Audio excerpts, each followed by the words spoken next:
what results should I be looking for when I do a slip test?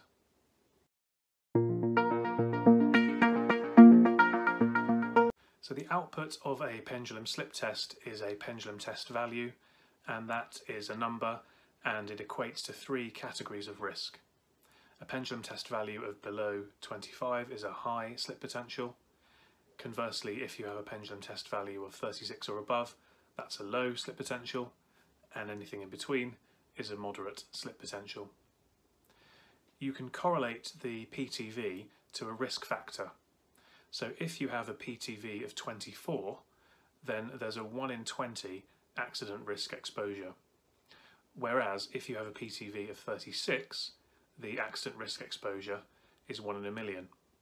So you can see that small increases in numbers of PTV actually have an exponential reduction in risk.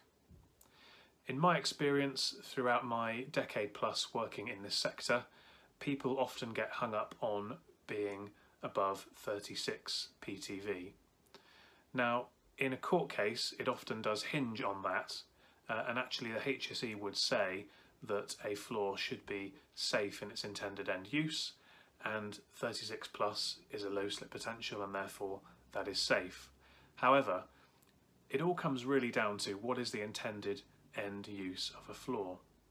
So if you're having a slip test done of a poolside, or a changing room, or a kitchen, or a hotel bedroom, or an external area, it's unquestionable that the intended use of that floor is that it's going to be wet, and as such you would need it to achieve a pendulum test value of 36 plus in both dry and wet conditions. Conversely, if you had a floor in the middle of an office building, for example, nowhere near any drinks fountains or washrooms or any other potential source of the floor becoming wet, then you could certainly make a very strong argument that the intended use of that floor surface is for it to be in a dry condition, and therefore the wet pendulum test value data is almost irrelevant.